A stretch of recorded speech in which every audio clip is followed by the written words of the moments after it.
अग्नि महापुराण 72वां अध्याय। स्नान, संध्या और तर्पण की विधि का वर्णन। भगवान महेश्वर कहते हैं, स्कंद, अब मैं नित्य नैमित्तिक आदि स्नान, संध्या और प्रतिष्ठा सहित पूजा का वर्णन करूंगा। किसी तालाब या पोखरे से अस्त्रमंत्र फट के उच्चारण पूर्वक 8 अंगुल गहरी मिट्टी खोदकर निकाले। उसे संपूर्ण रूप से ले आकर उसी मंत्र द्वारा उसका पूजन करे। इसके बाद शिरोमंत्र स्वाहा से उस मृत्तिका को जलाशय के तट पर रखकर अस्त्रमंत्र से उसका शोधन करे। फिर शिखामंत्र वष्ट के उच्चारण पूर्वक उसमें से तृण आदि को निकालकर कवच मंत्र होम से उस मृत्तिका के 3 भाग करे। प्रथम भाग की जलमिश्रित मिट्टी को नाप से लेकर पैरत के अंगों में लगावे। तत्पश्चात उसे धोकर अस्त्र मंत्र द्वारा अभिमंत्रित हुई दूसरे भाग की दीप्तिमती मृत्तिका द्वारा शेष संपूर्ण शरीर को अनुलिप्त करके दोनों हाथों से कान नाक आदि इंद्रियों के छिद्रों को बंद कर सांस रोक मन ही मन कालाग्नि के समान तेजों में अस्त्र का चिंतन करते हुए पानी में डुबकी लगाकर स्नान करे। यह मल शारीरिक मैल को दूर करने वाला स्नान कहलाता है। इसे इस प्रकार करके जल के भीतर से निकल आवे और संध्या करके विधि स्नान करे। हृदय मंत्र नमः के उच्चारण पूर्वक अंकुश मुद्रा द्वारा सरस्वती आदि तीर्थों में से किसी एक तीर्थ का भावना द्वारा आकर्षण करके फिर संहार मुद्रा द्वारा उसे अपने समीपवर्ती जलाशय में स्थापित करे। तदनंतर शेष तीसरे भाग की मिट्टी लेकर नाभि तक जल के भीतर प्रवेश करे और उत्तराभिमुख हो बाईं हथेली पर उसके 3 भाग करे। दक्षिण भाग की मिट्टी को अंगन्यास संबंधी मंत्रों द्वारा अर्थात ओम हृदयाय नमः, शिर से स्वाहा, शिखाय वष्ट, कवचाय होम, नेत्रत्रयाय वष्ट तथा अस्त्राय फट इन 6 मंत्रों द्वारा एक बार अभिमंत्रित करे। पूर्व भाग की मिट्टी को अस्त्राय फट इस मंत्र का 7 बार जप करके अभिमंत्रित करे तथा उत्तर भाग की मिट्टी का ओम नमः शिवाय इस मंत्र का 10 बार जप करके अभिमंत्रण करे। इस तरह पूर्वोक्त मृत्तिका के 3 भागों का क्रमशः अभिमंत्रण करना चाहिए।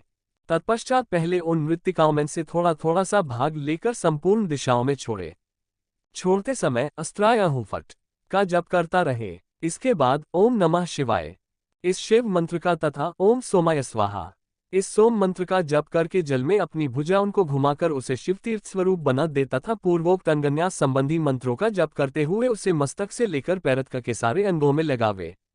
तदनंतर अंगन्यास संबंधी 4 मंत्रों का पाठ करते हुए दाहिने से आरंभ करके बाएं तक के हृदय, सिर, शिखा और दोनों भुजाओं का स्पर्श करे तथा नाक, कान आदि सारे छिद्रों को बंद करके सम्मुखीकरण मुद्रा द्वारा भगवान शिव, विष्णु अथवा गंगा जी का स्मरण करते हुए जल में गोता लगावे।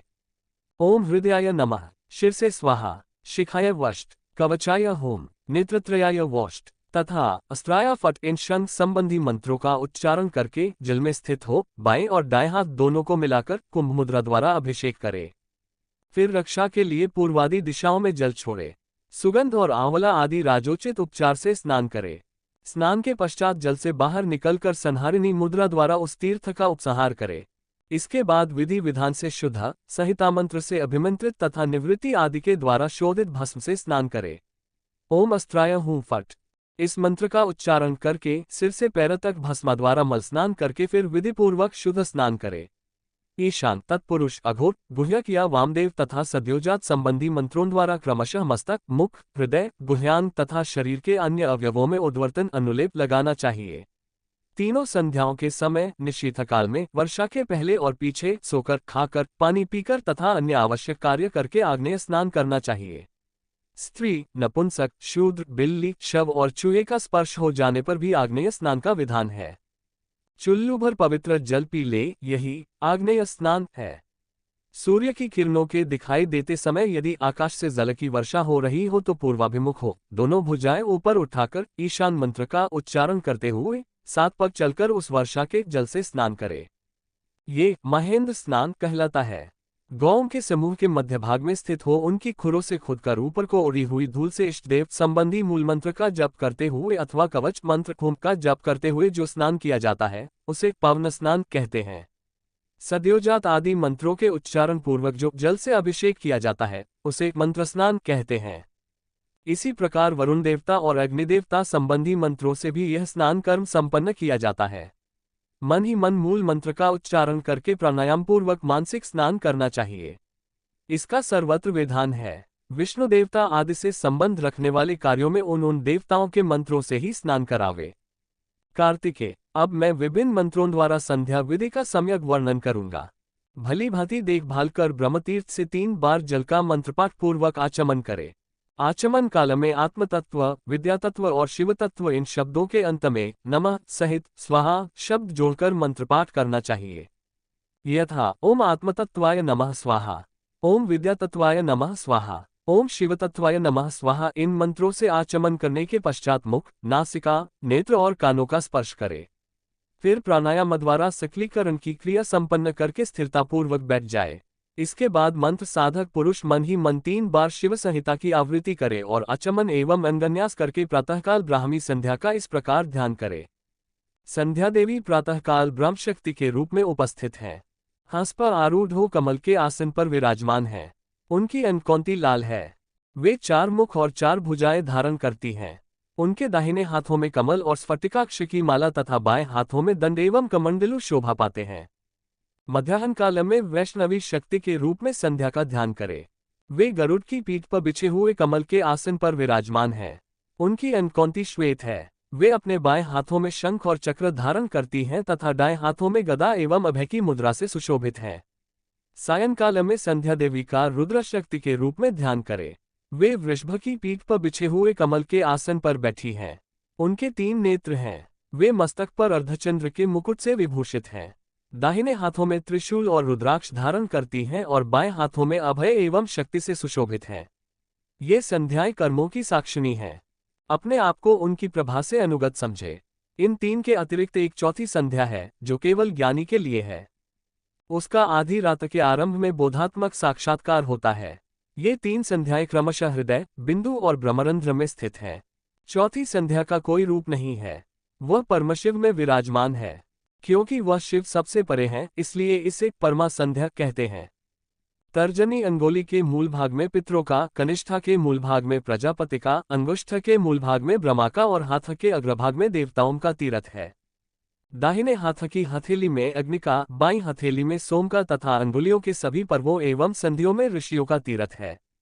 संध्या के ध्यान के पश्चात शिव संबंधी मंत्रों द्वारा तीर्थ जलाशय को शिवस्वरूप बनाकर आपो हे अष्टाशून्य इत्यादि संहिता मंत्रों द्वारा उसके जल से मार्जन करे।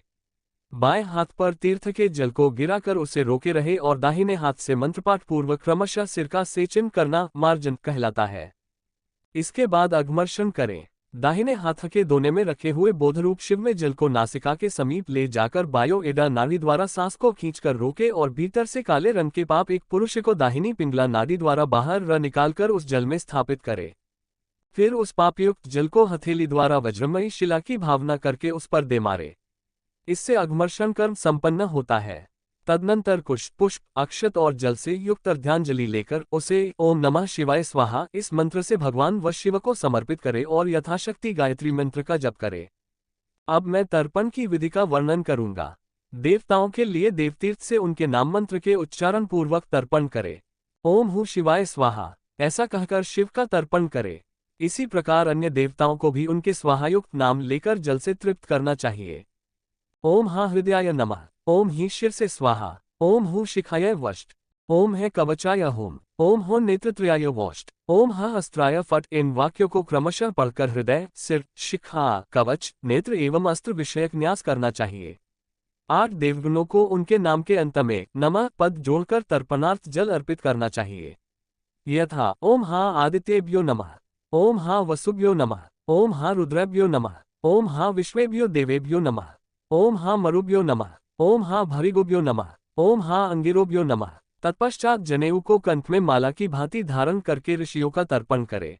ओम हा अत्रये नमः, ओम हा वसिष्ठाय नमः, ओम हा पुलस्त्ये नमः, ओम हा कृत्वे नमः, ओम हा भरद्वाजाय नमः, ओम हा विश्वामित्राय नमः, ओम हा प्रचेतसे नमः, ओम हा मरीच्य नमः। इन मंत्रों को पढ़ते हुए अत्रि आदि ऋषियों को ऋषितीर्थ से 1-1 अंजलि जल दे। तत्पश्चात सनकादि मुनियों को 2-2 अंजलि जल देते हुए निम्नांकित मंत्रवाक्य पढ़े। ओम हा सनकाय वष्ट, ओम हा सनंदनाय वष्ट, ओम हा सनातनाय वष्ट, ओम हा सनतकुमाराय वष्ट, ओम हा कपिलाय वष्ट, ओम हा पंचशिखाय वष्ट, ओम हा ऋभवे वष्ट। इन मंत्रों द्वारा जुड़े हाथों की कनिष्ठिकाओं के मूल भाग से जलांजलि देनी चाहिए। ओम हा सर्वेभ्यो भूतेभ्यो वष्ट इस मंत्र से वष्ट स्वरूप भूतगणों का तर्पण करे। तत्पश्चात यज्ञोपवीत को दाहिने कंधे पर करके दोहरे मुड़े हुए कुश के मूल और अग्रभाग से तिल सहित जल की 3-3 अंजलियां दिव्य पितरों के लिए अर्पित करे। ओम हा कव्यवाहनाय स्वधा, ओम हा अनलाय स्वधा, ओम हा सोमाय स्वधा, ओम हा यमाय स्वधा, ओम हा अर्यमणे स्वधा, ओम हा अग्निश्वातेभ्यः स्वधा, ओम हा बर्हिषद्भयः स्वधा, ओम हा आज्यपेभ्यः स्वधा, ओम हा सोमपेभ्यः स्वधा इत्यादि मंत्रों का उच्चारण कर विशिष्ट देवताओं की भांति दिव्य पितरों को जलांजलि से तृप्त करना चाहिए। ओम हा ईशानाय पितरे स्वधा, कहकर पिता को ओम हा पितामहाय स्वधा, कहकर पितामह को तथा ओम हा शांतप्रपितामहाय स्वधा, कहकर प्रपितामह को भी तृप्त करे। इसी प्रकार समस्त प्रेत पितरों का तर्पण करे। यथा ओम हा पितृभ्यः स्वधा, ओम हा पितामहेभ्यः स्वधा, ओम हा प्रपितामहेभ्यः स्वधा, ओम हा वृद्ध प्रपितामहेभ्यः स्वधा, ओम हा मातृभ्यः स्वधा, ओम हा मातामहेभ्यः स्वधा, ओम हा प्रमातामहेभ्यः स्वधा, ओम हा वृद्ध प्रमातामहेभ्यः स्वधा, ओम हा सर्वेभ्यः पितृभ्यः स्वधा, ओम हा सर्वेभ्यः ज्ञातिभ्यः स्वधा, ओम हा सर्वाचार्येभ्यः स्वधा, ओम हा दिभ्यः स्वधा, ओम हा दिपतिभ्यः स्वधा, ओम हा सिद्धेभ्यः स्वधा, ओम हा मातृभ्यः स्वधा, ओम हा ग्रहेभ्यः स्वधा, ओम हा रक्षोभ्यः स्वधा। इन वाक्यों को पढ़ते हुए क्रमशः पितरों, पितामहों, वृद्ध प्रपितामहों, माताओं, मातामहों, प्रमातामहों, वृद्ध प्रमातामहों, सभी पितरों, सभी ज्ञातिजनों, सभी आचार्यों, सभी दिशाओं, दिपतियों, सिद्धों, मातृकाओं, ग्रहों और राक्षसों को जलांजलि दे। इस प्रकार आदि आग्नेय महापुराण में स्नान आदि की विधि का वर्णन नामक 72वां अध्याय पूरा हुआ।